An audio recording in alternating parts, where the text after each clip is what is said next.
All right, so today we're going to look at how we balance equations. And so we've been looking at it a little bit in some little introductory activities. If we look here at our picture, this is showing us what's happening. We've got H2, which is what?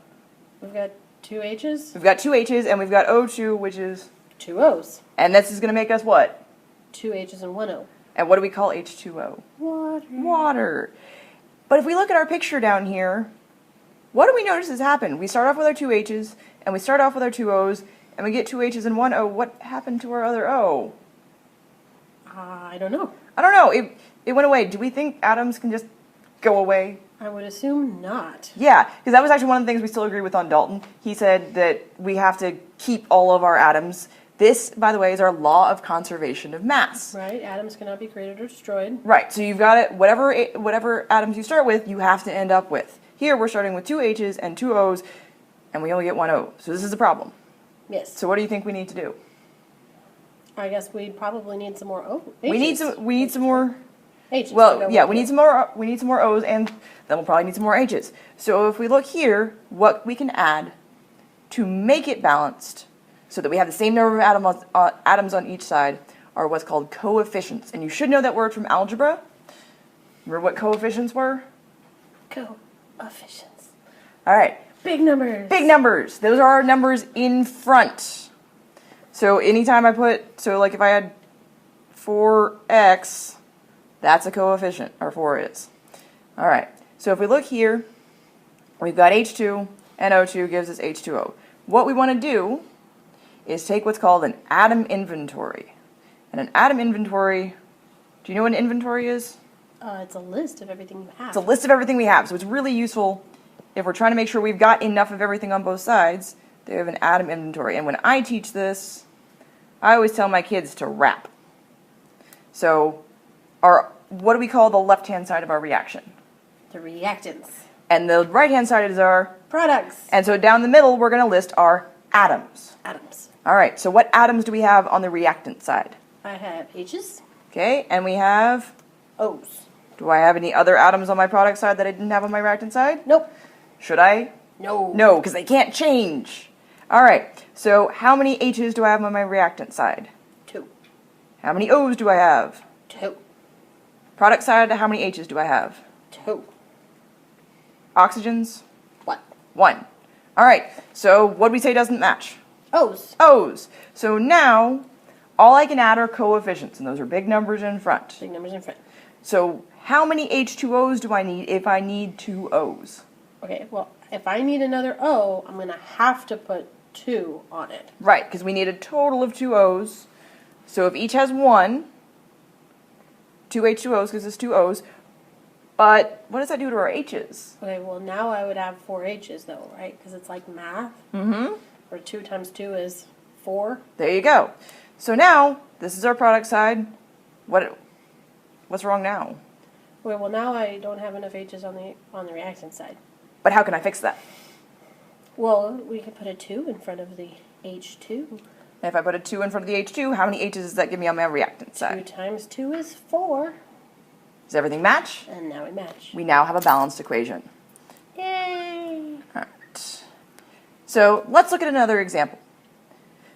We're not going to show the pictures this time. We're just going to look at our letters. Okay. What did we need to do first? What do we call our list Wrap. at the bottom? We got to wrap. Got a wrap. Got to wrap and do our atom inventory. All right. So we start by listing our atoms. What are our atoms that we have in this reaction? N and H. N and H, because we're taking NH3, which is ammonia, and decomposing it into nitrogen gas and hydrogen gas. How many N's do I have on my reactant side? 1. 1. H's. 3. Product side, what do I have? 2. And then 2. 2.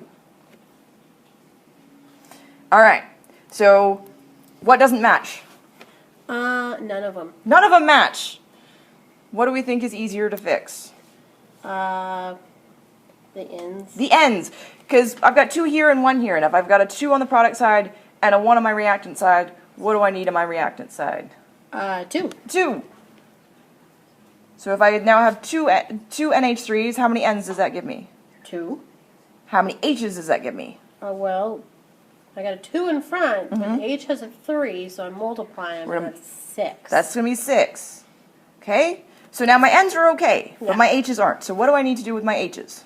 Well, I've got a 2 down there, so I need something that when I multiply it, it's going to be 6. So 2 times 3 is 6, so we can put 3. And now we've got 6. And There we so go. now everything matches. Yay. All right. Now we're going to do something a little bit more complicated. Only a little bit, though.